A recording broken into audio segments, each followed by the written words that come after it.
Oo, kasi nga lumabas dun sa hearing at sa dokumento na tumira siya sa Valenzuela. So, nagtanong-tanong ako sa mga nagtrabaho sa kanila, yung mga kung saan siya nagrenta, rumenta nung warehouse, at yung mga taga doon. At itong taong si Wendy, parang pinapakilalang nanay niya doon sa mga taga doon sa Valenzuela. So, ako, ang personal assessment ko, this might be the biological mother ni Alice Go. So, based on my tanong-tanong ko, tsaka yung mga family business niya, itong si Wenyi, nandoon lahat eh. Consistent nandoon si Wenyi.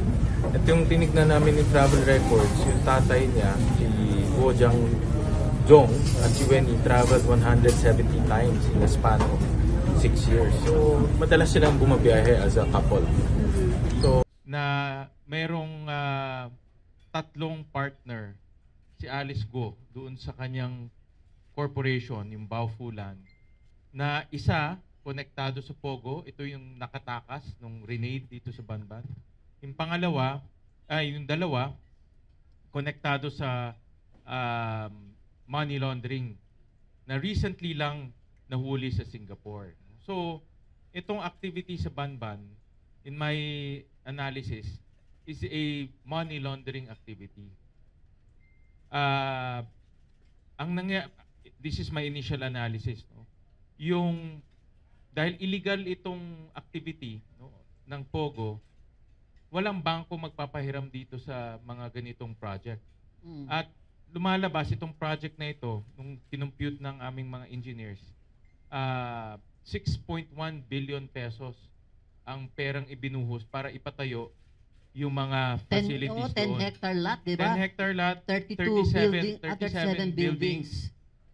May shopping mall, may condominium. Mga villas So, pa. pag kinumpute mo conservatively, about 6.1 billion pesos. Okay. So, sino naman bangko ang magpapahiram ng 6.1 billion Oo. pesos sa Pogo na alam nila illegal ang activity?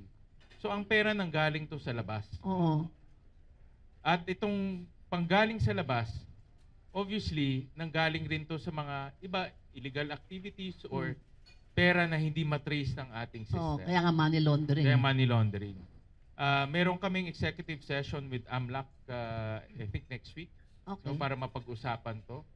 They requested an executive session kasi maraming ongoing investigation pa. No? So, makikita natin na ito ay hindi lang problema ng Pilipinas, kundi transnational crime to eh.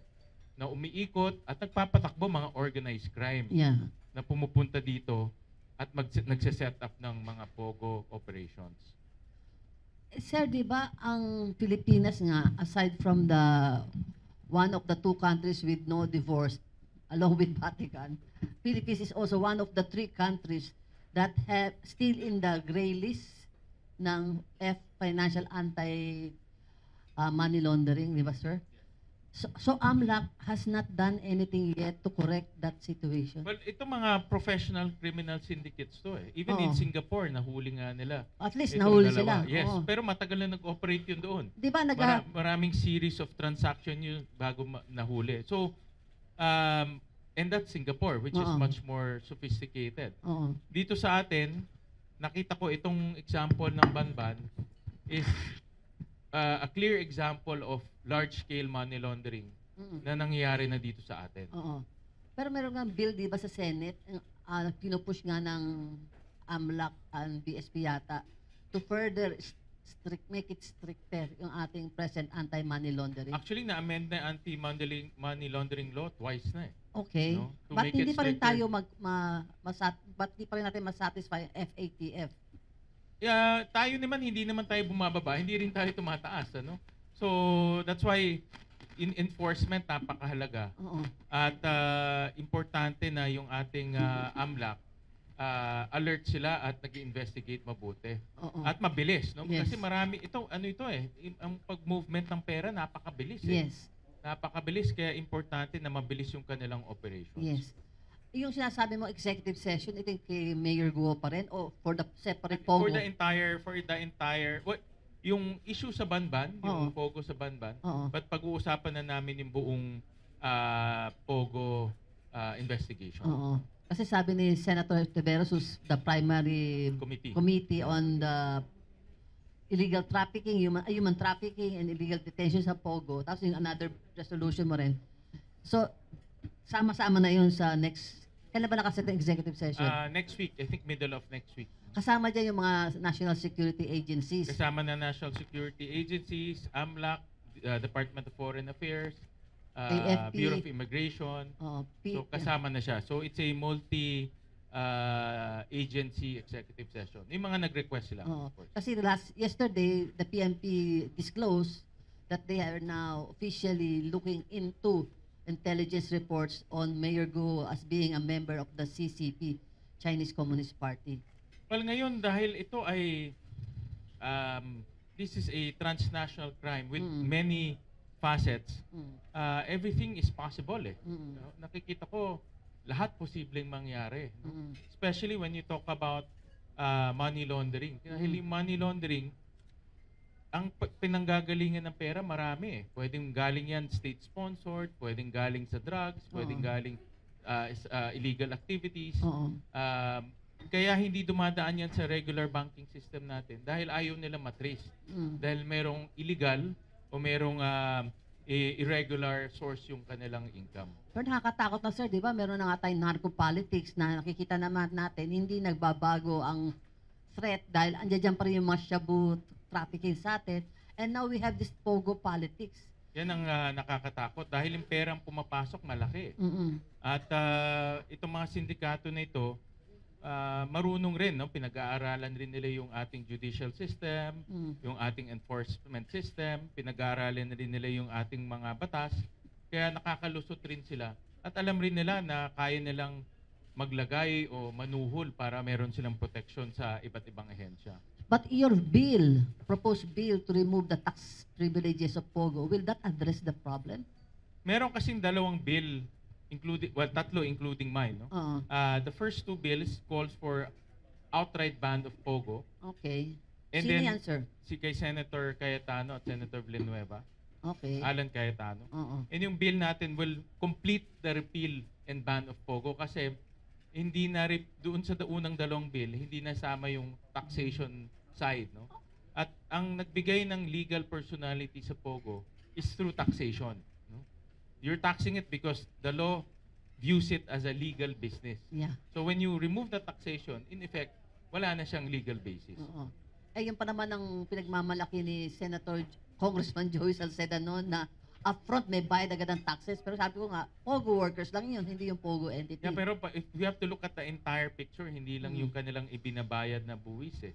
No? Tingnan rin natin yung krimen, Oo. tingnan rin natin yung dala-dala nilang mga criminal syndicates. Hindi Socio-economic. tatahimik yung bahay natin. Oo, yung socio. Hindi tatahimik yung bansa natin dahil Bahay nga, bahay. hindi tatahimik yung bansa natin dahil nandito sila nag-ooperate.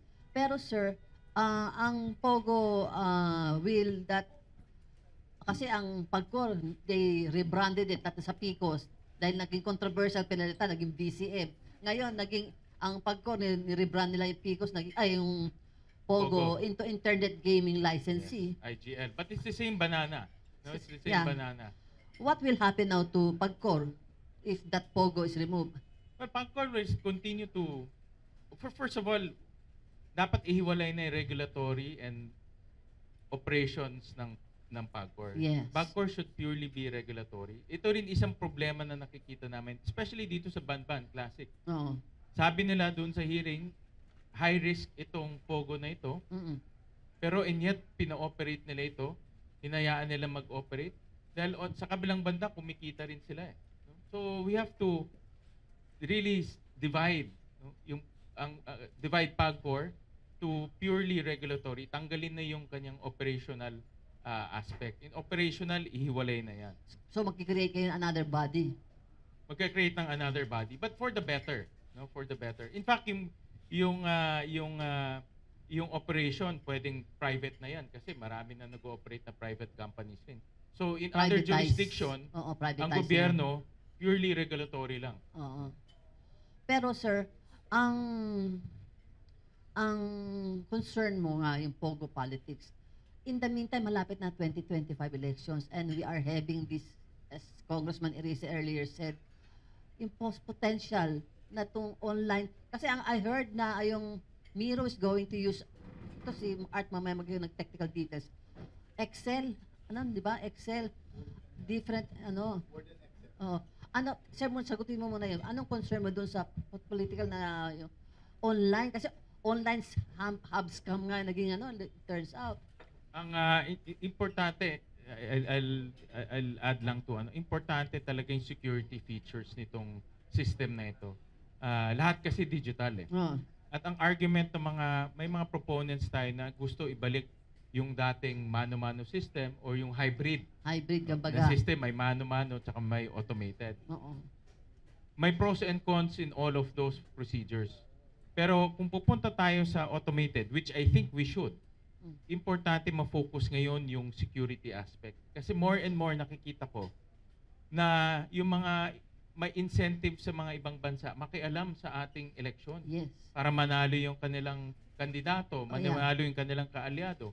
So gagawa sila ng paraan para ma-manipulate yung ating elections either through fake news Yeah. or through the system itself. Yeah. So ang importante ngayon na itong magiging computer system natin or automated system natin talagang foolproof, hindi pwedeng madaya. Oh, at least sa automated pa rin tayo, mas preferred mo ang Ako personally, I prefer that kasi mabilis eh. Yes. Natatandaan ko nung first term namin ni Egay, When was that?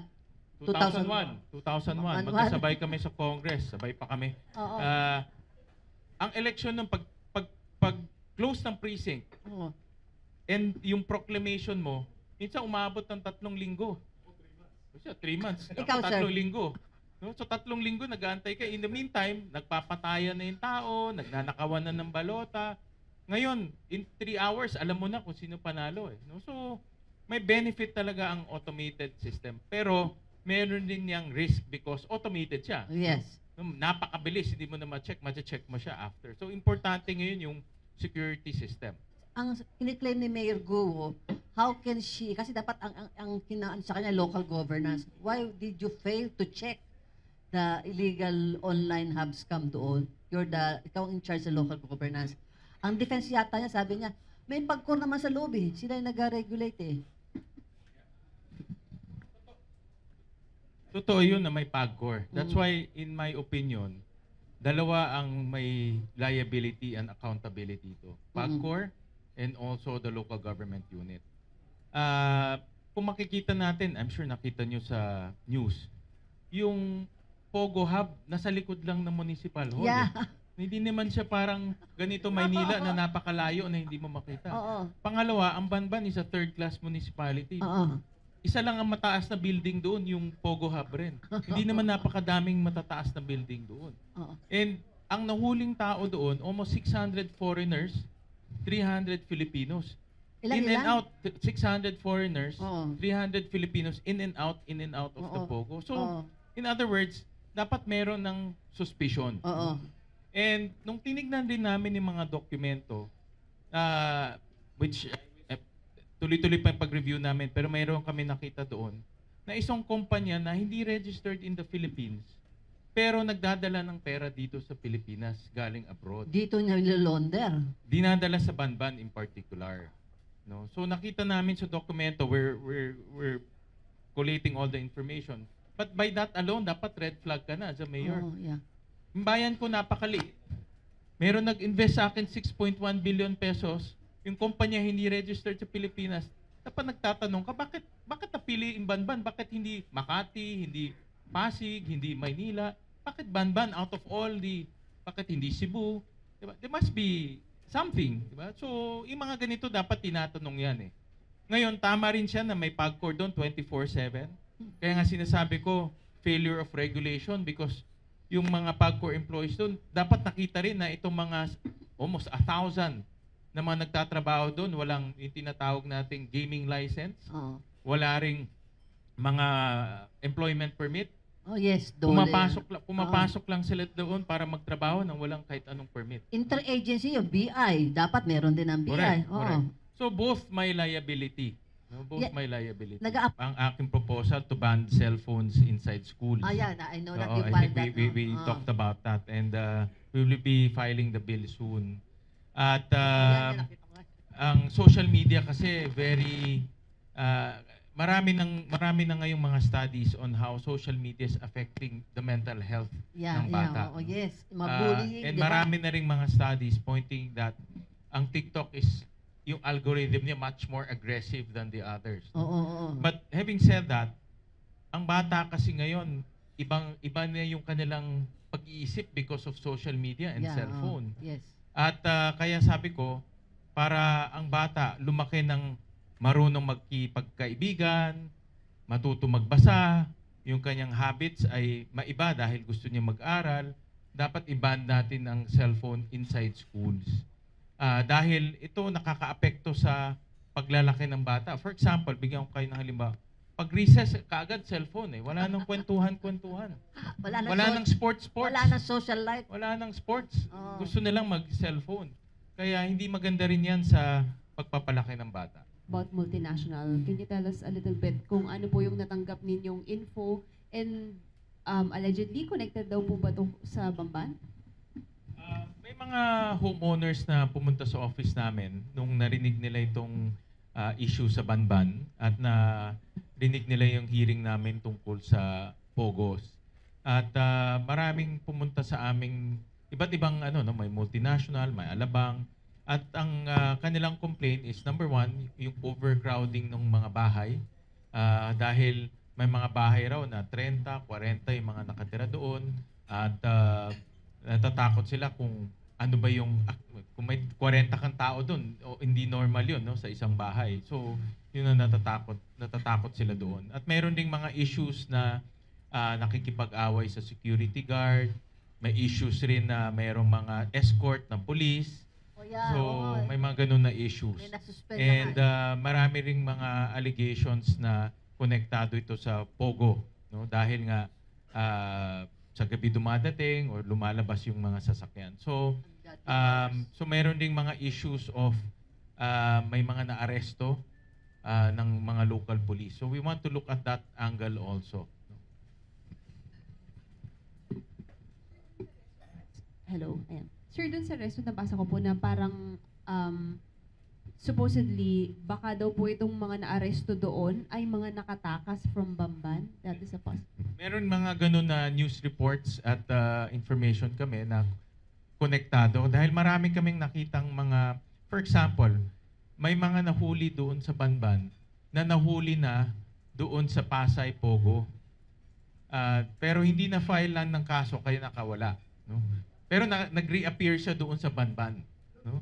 So, marami kaming ganun. May mga nakita kaming pangalan na nahuli sa Clark. Di ba? May na-raid sa Clark. Tapos nakita dito sa may Pasay. So, ang aming sense, itong mga sindikato na ito, umiikot lang sila. At of course, nakatira sila sa mga ganitong villages. No? So, may mga ganun na reports kami na gusto namin tignan. Because yun ang aming kinakatukutan na itong mga sindikato na ito, nakatira sa mga villages natin, they live among us. No? At hindi mang ordinaryong tao to. For example, yung nakatakas sa Banban, meron na siyang warrant of arrest sa China at sa iba pang bansa. Pero nandito siya nakatakas.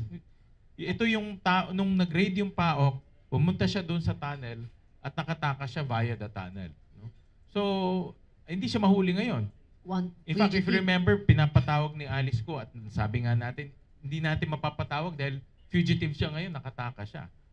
Pero anong pangalan, sir, daw? It's Huang, we'll get it, no? Ang last name is Huang, but I will get the exact name. No? Dapat, yun. Yung itong si Mr. Huang is one of the incorporators ng Baofulan, kung saan si Wang Ziyang, Wang Ziyang, tama. Si Wang Ziyang, na partner siya ni Alice Go. No? Direct partner siya. Kaya nga, 3 out of the 4 partners ni Alice Go, lahat mayroong warrant of arrest. Pero sabi niya, nag-divest na siya noon when she became But mayor. when this was being, when this was being set up, no? Nandoon siya. She was the president of Baofulan. She was the applicant for Hongsheng. No, her name, andun lahat. Pati yung Oo. building permit, nandun yung pangalan Chinek niya. ba niyo kung talaga nag-divest siya? Doon sa bagong general information sheet, iba na yung pangalan. So most likely, nag-divest siya. But hinihingi namin yung sale purchase agreement kung talaga Oo, may oo. ganun. Sir, last question na lang po. Sir, may nakarating na pong info sa inyo, may pogo rin daw sa Cavite. Ang Cob yata. Ayun. Which particular kung yung marami pang operations ng Meron nga Pogo daw dito. sa OBP, office. Maraming Building. nag-operate kasi may malaki, may Pogo Hub, mayroong maliit rin. Oo. But according to the enforcers, no, marami pa silang sino-surveillance ngayon, Oo. no. So in other words, marami pang mga ganitong Tsaka problema, operations. legal sila. Ang problema kasi kahit sino-surveillance sila, kung walang magko-complain, kagaya Oo. dito sa Banban, nakatakas yung isang Vietnamese, Oo. hindi sila makakakuha ng search warrant eh. Oo. Kung hindi strong ang evidence sila, hindi sila makakakuha ng search warrant. Kaya matagal bago sila nakakapag-raid. Tsaka ito pa problema, napanood ko sa social media interview kay Tarlac Governor Susan Yap. Kasi last week guest namin si Tito Sen, siya chairman ng MPC, your party. Towards the end nga yung natanong ko sa kanya, by the way sir, ano ang stand mo sa Pogo, ano? And in that context, sabi niya, Mayor Go is part of the MPC. So we asked Governor Susan Yap to investigate kasi we will determine if she can be retained as MPC. So the point is, nawala yung thought ko. Anyway, it's about paano yan sir yung magiging consideration din ba ang Pogo, your Pogo, whether you're in favor of Pogo or not sa MPC? No, definitely, dahil importante na mga membro namin ay member in good standing at members of good moral conduct. No? So, gusto And ng... legitimate Filipino. And legitimate Filipino, of course. No? It goes, so, yun ang prinsipyo ng NPC na yung mga Yes. membro namin nakakatulong at maaayos ng mga membro. Ayun, naalala ko yung tatanong ko. Kasi sabi mo, wala pang complaint. Sabi ng Governor Susan, napakinggan ko interview niya kahapon, sabi niya, we cannot initiate any investigations yet or not formal investigation yet because there's no complaint against her. Actually, they can do motu proprio investigation as a province, no? Dahil narinig ko doon sa kanyang interview na meron na pala silang Pogo Band Resolution. Meron na. No? So, meron na silang Pogo Band Resolution. So, ang tanong, bakit nakalusot pa itong mga Pogo na ito? So it will go up to her. Yes, kaya narinig ko sa kanyang interview, meron na silang resolution on banning Pogo, which is good.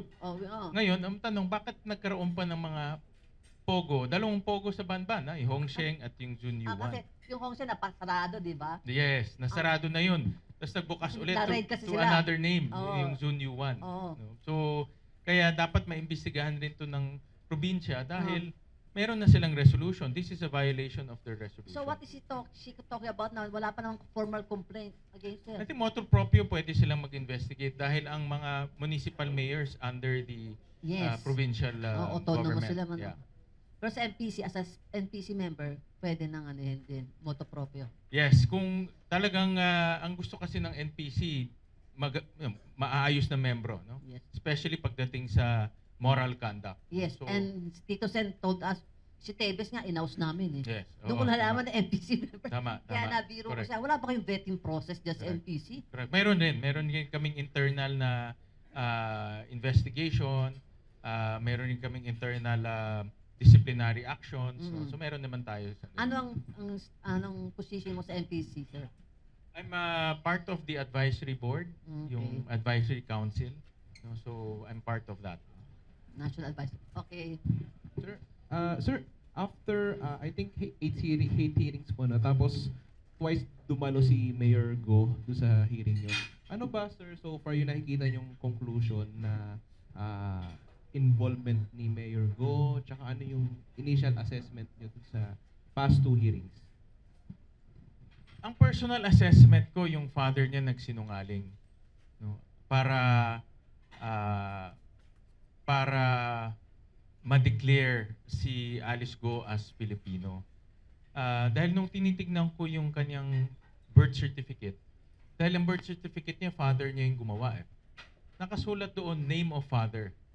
So, dapat isilagay mo doon yung totoong pangalan mo. Ang totoong pangalan niya in the passport is Guo Jiangjong. No? Dapat yun ang nilagay niya. Nakasulat rin doon sa birth certificate, citizenship.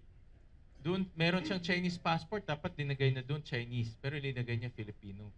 Then, nakasulat doon kung kailan ka kinasal. Meron siyang date kung kailan kinasal. Pero doon sa iba-ibang birth certificate, iba-iba yung taon ang nakasulat doon. So, and this is consistent across 4 birth certificates of allegedly her children. No? Si Sheila Go, si Ximen Go, at merong bagong na-discover, taga Caloocan. Si Wesley Go. No? Si Ximen and si Wesley sa Caloocan nag-late registration. Pero nag-childhood siya sa Valenzuela. Tumira rin sila sa Valenzuela. No, tumira rin sila sa Valenzuela. Magkatabi lang kasi kami, kapitbahay kami. No, so Pero hindi mo natatandaan siya. Wala siya natatandaan. Hindi ko maalala, sir. Di ba hindi sabi niya? maalala. So, my point there is, may deliberate and conscious effort na magsinungaling at mag-supply ng wrong information. At ngayon kasi ang birth certificate natin napakatibay eh. Yun ang basic document hiningi ng lahat. Pag kukuha ka ng passport, birth certificate hihingin. Pag file ka ng candidacy, pag chinek mo Filipino ka, pag tinignan yung ebidensya, birth certificate. It's a kaso very powerful document. Pero napakadali naman doktorin. Oo, may sindikato din daw sa Meron din nangyayari rin 'yan. Unfortunately, yung taong tumanggap ng records o tumanggap ng application na Angelito Go namatay na, no? But based on the PSA report to us, pag a-apply ka ng late registration, maraming requirements 'yan eh. Maraming supporting documents. No. Walang supporting documents. Walang attachments. Kung hindi isa lang yung certification ng NSO. No? By that alone, makikita mo na problematic na talaga at irregular. Saka walang nag-question sa candidacy niya noon eh. Kaya sabi ni Walang nag-question eh. Ito lang naman, pag hindi naman lumabas tong Pogo issue, business as usual naman eh. Pero sabi nga ni Soldier, status ko na lang. Ay, co-waranto proceedings. And then the mother, there's a big possibility na itong si Amelia Leal is a figment of imagination. Walang ganitong tao. Yung kanyang mother is another person. No? Most likely, ang mother niya is also a Chinese. At lumalakas ang suspicion na spy siya, which she vehemently denies. I'm not a spy. I'm a Filipino. Well, sa ngayon, with criminal syndicates, everything is possible eh. Hindi natin marurule out yun. Dahil sindikato to. If they can do money laundering, they can do everything. Yeah. Sir, how about sir yung yung pagkakaugnay niya sa Pogo, na-establish na ba talaga? May conclusion na kaya kayo na gano'n? Yung company nga talagang niya involved talaga siya si Mayor Go? Doon sa hearing, lumabas na merong isang babae called Nancy Gamo. When we were looking at the documents, si Nancy Gamo is present in not all, but 3 or 4 Go-related companies. No? Siya yung nag-incorporate ng Go-related companies. Sino siya? After a while, lumabas rin yung pangalan niya dun sa Zunyu 1. No? Nancy Gamo rin. So, paano yung siya nag-incorporate ng Go-related companies? Biglang all of a sudden, siya nag-incorporate ng Zunyu 1. So, by that alone, Connect the dots. may connection between the Go-related companies and Zunyu 1 through Nancy Gamo. He was asked about the Pogo and your stand to totally ban Pogo. Ngayon, ang sabi niya, if we're going to ban Pogo, dapat i-ban na lang lahat ng gambling operations lahat dito sa Pilipinas. So, how do you find that kind of stand, sir? Considering na magkaiba yung impact na binibigay, for example, ng Pogo and casinos. Iba kasi ang Pogo eh. No? Kahit na sugal siya, ang Pogo, dala-dala namang krimen. Iyan ang kaibahan nito. At ang operator ng Pogo, mga syndicates, proven na yan, no? Ilang raid, 6 na raid na nangyari dito. Lahat ng mga nahuli may kaso sa abroad, nagtatago dito, mga pugante. Devil's advocate lang, So sir. iba sila eh. Devil's advocate lang, sir. Di ba ang Pogo kinikater lang mga Chinese gamblers? Na wala daw Pilipino. Yun ang argument ng mga katulad Tito Sen, nila Chicho Escudero. Hindi naman Pilipino ang gamblers. Yung front nila, Chinese gamblers. Pero yung sa likod nila, sabi nga ni Art, tina-target mga Filipino, Yung pondo mga nga Filipino natin, na di ba? through scamming. Oo. No? Lahat yan pare-pareho. Ina-raid sa Clark, scamming. Ina-raid dito sa Pasay, scamming. Ina-raid sa Banban, scamming. Lahat may scamming activity. Tsaka yung sa Clark, legitimate pang may license ng Meron pagkuha. rin, meron rin. Lahat sila may license, So obviously, pare-pareho. they cannot regulate talaga. Because when you give a license, itong license na ito, pwede ka na magpasok ng mga trabahador galing sa China, galing sa Vietnam, sa iba-iba. So ginagamit nila ito sa pag-recruit ng mga trabahador galing sa ibang bansa. Pagdating dito, tinatago nila yung passport. Kaya nung binabreak yung vault, ang daming passport na kukuha, tinatago. Illegal detention na kaagad nun. Wala na magawa yung mga dayuhan dahil nandito na sila, nakakulong. Oo. No, at pinapatrabaho nila sila sa scamming. So yung Tsaka may torture chamber pa. may torture chamber pa. Kaya rin kaya tumakas dahil hindi na kaya yung torture na nangyayari. Oo. So, parang Iba ang apples to Pogo eh. oranges. Parang ganun. Hindi natin pwede silang isama sa mga ibang casino businesses dito sa Pilipinas dahil iba yung kanilang activities. Ito criminal activities talaga ang Pogo. Sir, sinagot na to ni Senator Risa, pero kasi may mga criticisms na parang lumilihis na raw po yung topic dun sa hearing ng Pogo na imbis na sa Pogo daw nag-shift Teresita na raw Angsi. kay Mayor Go. Maybe get your stand lang po. Unfair naman na sabihin na hindi kami gumagawa ng research.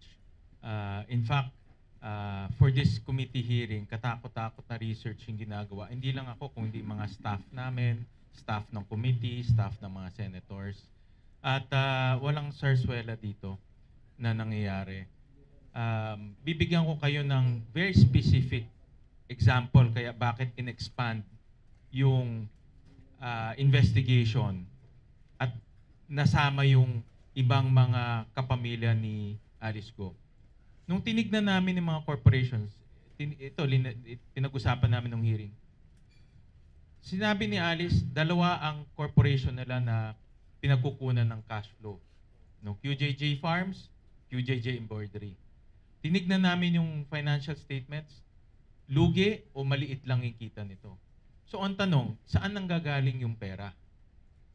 Saan nanggagaling? Kung hindi nanggagaling sa negosyo nila, saan nanggagaling yung pera? In-expand namin dahil ang incorporators ng kanyang corporation, kasama doon yung kanyang mga kapatid at kasama yung kanyang yung tatay. At meron pa isa doon na kasama, isang babae pangalan Li Wenyi. No? Na tingin ko, ito siguro yung totoong nanay niya.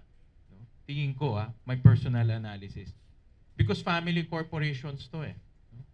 At kaya in-expand namin dahil nakita naman natin in investment doon, 6.1 billion, hindi nakikita sa family corporation sila, saan nanggagaling? Baka personal investment to ng tatay, baka personal investment to ng mga kapatid. We have to look at that angle also. Ano yung 6.1 billion, sir? Yung cost ng buildings. No? 37 buildings yan in a 10-hectare property. So, we have to look at kung saan nanggagaling yung pera eh. If it's not from the corporation, maybe individual. Hindi natin alam. No? Baka meron silang individual businesses na hindi kasama sa negosyo. So we have to look at all of those. So, hindi sa lumihis, but we expanded the investigation because yung money laundering, napakalaking aktibidad to na dapat tignan lahat. Tinatanong ko rin sa ito si Egay is a veteran businessman to. Kung may 6.1 billion ka, ilagay mo na lang sa Caloocan, which is a highly urbanized city. Bakit third-class municipality? Diba? Second-class municipality. No? So, ito yung mga ganitong, kaya nga if you look at nung pumunta kami sa Banban, ito na yung pinakamataas na building doon eh. Hindi makikita dahil yan na yung pinaka malaking development in that area. and you discovered those things along the way, di ba? Because we expanded the investigation. Mm. So, kailangan namin makita lahat ng picture. Pero di ba magte-take over na yung Senate Blue Ribbon? Ay, hindi, iba pala yun. Kayo pa rin. If Senate Blue Ribbon, meron siyang investigation on the fake passports and fake birth certificates. Oo. Medyo related dito. Oo. Medyo related. Oo. At ang natuklasan nga nila na merong mga sindikato na go-operate sa PSA dahil napakadaling kumuha ng birth certificate. Oo. Ibigay mo lang yung gusto mong information, mag-sign ka ng affidavit, bibigay na sa'yo yung birth certificate mo. Oo. Kung kakilala mo yung registrar, huwag ka na mag-submit ng mga mandatory requirements, may birth certificate ka na. At yung birth certificate na yun, pwede ka nang kumuha ng passport. Okay. Tsaka mga illegal workers, di ba? Walang work permits. It was only after PAOK raided it. Correct. Walang mga work permits lahat yun. That's why yung accountability nasa PAGCOR rin. Dahil meron silang tao doon 24/7, bakit nakalusot ito at bakit hindi nila nakita na walang mga permit yung mga nagtatrabaho doon? 24/7, ibig sabihin may tao silang kasi under their guidelines, they have to inspect Yes. all the facilities inside the Pogo Hub. So ibig sabihin dapat naglalakad sila, tinitignan nila yung mga activities doon. Eh kaya nga na-transfer ni Mayor Guo ang liability sa kanila eh. Both. Oo.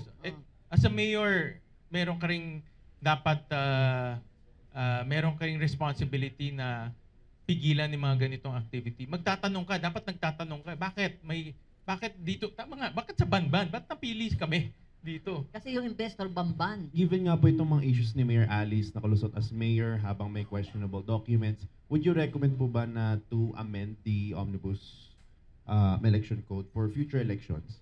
I think ang titignan namin ngayon is how to reform the birth certificate system, process and system in our country. Masyadong naaabuso at masyadong madali. At use technology rin on how to integrate all of this. Meron na tayong national ID. Oh yeah. Bakit hindi natin ma-integrate to sa national ID natin? Kaya nga. Admittedly, maraming kababayan tayo na lalo na yung mga katutubo na sa probinsya, hindi nakakapag-register on time. Admittedly. So babalansehin natin na wag naman masyadong magigpit dahil sa kanila, pero wag naman masyadong madali dahil may nang-aabuso. This is not the first case.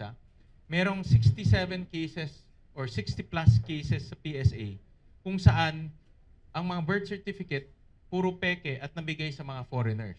No? So, hindi to isolated cases. Naaabuso talaga yung pagkuha ng birth certificate. Ang delikado lang ngayon dahil sa birth certificate, pwede ka ng kumandidato. No? Pag nanalo kang mayor, congressman, pwedeng senator, even presidente. Tapos, later on, matutuklasan na yung birth certificate mo pala peke o defective. No? So, dapat i-reform yung pagkuha ng birth certificate at yung process ng birth certificate system natin. Sen, advice na lang sa COMELEC para masiguro nga na transparent po yung mga candidates natin tsaka tama yung iboboto po ng mga taong bayan. Pagiging kandidato, ang requirement lang naman Filipino and read and write no? And then pwede ka ng and ministerial ang COMELEC. Ibig sabihin tanggap lang sila ng tanggap unless mayroong mag-file ng kaso, tsaka lang sila aakto. Pero ministerial lang sila, presumption of regularity lang. Sir, ano yung ire-recommend nyo as far as Alice Go is concerned? Personally, from what I am seeing, no, and this is my personal take, na ma-expel siya sa NPC because connected siya sa Pogo and yung kanyang birth certificate is irregular, no, and also invalid because of the source of information. But para sa akin, yung pag-a-apply niya, no, in behalf of Hongsheng puts her in direct connection with Hongsheng Pogo Company, which is yung unang na-raid. No? So, hindi natin pwedeng tanggalin na wala siyang connection doon. Kasi siya yung nag-apply. In fact, meron ring letter kami nakita. Inamin nung dating mayor, siya yung kausap in behalf of Hongsheng.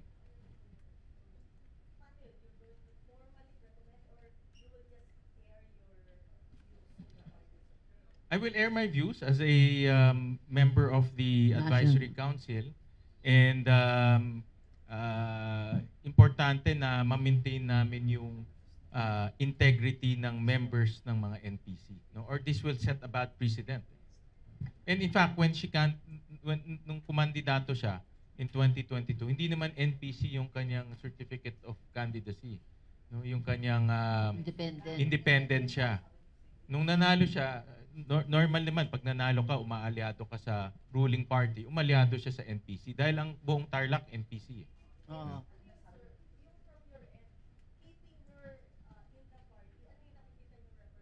Nakikita ko dyan, it will set a bad precedent. And it's not the type of members that we want for our party. Importante yung mga members namin ay mataas ang kanilang integridad, good moral conduct, and importante rin na hindi nasasangkot sa mga ganitong kriminalidad. Sir, pardon this other Senate-related topic. Yesterday po, according to Senator Joel Villanueva, around 3 to 4 members of the Solid 7 are willing to join the minority bloc. Sir, may we know personally, are you inclined to join the minority or not? Thank you. Pag-uusapan namin to, Herlin. Itong break na ito, gagamitin namin yung panahon para mag-usap ng mabuti. Para sa akin, ang importante ay paano natin maipasa yung ating mga priority measures, lalo na in education, in ways and means. So paano natin magagawa yan? So pag-uusapan namin mabuti pa. But I talk to them almost regularly. No? But dapat mapag-usapan lang naman sinsinan. Kasi nga lumabas dun sa hearing at sa dokumento na tumira siya sa Valenzuela. So nagtanong-tanong ako sa mga nagtrabaho sa kanila, yung mga kung saan siya nagrenta, rumenta nung warehouse at yung mga taga doon. At itong taong si Gwen Yee, I'll just show to you. Parang pinapakilalang nanay niya, no, doon sa mga taga doon sa Valenzuela. So ako, ang personal assessment ko, this might be the biological mother ni Alice Guo. So based on my tanong-tanong ko, tsaka yung mga family business niya, itong si Wen Yee, nandoon lahat eh. No, consistent nandoon si Wen Yee. At yung tinignan namin yung travel records, yung tatay niya, si Guo Jiangjong at si Wen Yee traveled 170 times in a span of 6 years. So madalas silang bumabiyahe as a couple. No? So again, based on my investigation and asking around, tsaka yung mga dokumento, personal analysis ko, baka ito yung biological mother niya. And she is a Chinese? She's Chinese citizen. Based on the Bureau of Immigration records. Galing sa Bureau of Immigration, yung yung flight records, Chinese citizen siya. She carries a Chinese passport. So sir, kung Chinese siya and the father is Chinese. Obviously, Chinese siya. Diba? Obviously, Chinese siya. Kasi in our system, we follow the bloodline eh. So kung ano yung parents mo, yun ang nationality mo. Unlike in the US, kung pinanganak ka sa US, regardless of the nationality of your parents, US citizen ka kagad. Dito sa atin is we follow the bloodline. And the legal implications, sir, especially since public official siya. Well, ang legal implication yan, una-una yung mga documents na ginamit yung kanyang birth certificate. No? For example, passport niya, hindi na magiging Filipino yung kanyang passport. Yung candidacy niya, because nakasulat doon, are you a Filipino? Ang basis niya, no, yung birth certificate mo, hindi na magiging basis yung kanyang birth certificate. So may mga implications yan along the way. And other documents na ginamitan ng birth certificate. In my opinion, nagsinungaling yung father niya sa birth certificate eh. Dahil hindi ito error. Kung error, one time lang in one birth certificate. This is constant information in 4 different birth certificates eh. So hindi siya clerical error, hindi nakalimutan. He declared it 4 times in 4 different birth certificates. Sir, would you ask Senator Risa to invite sa next hearing itong si Wen? Yes, I'll ask the chairperson to invite yung parents niya. Of course, ito in line again with expanding our investigation, no? Kasi nga yung parents niya, or my opinion, parents niya, yung mother niya is present in all of those corporations. So kailangan namin malaman saan nanggagaling yung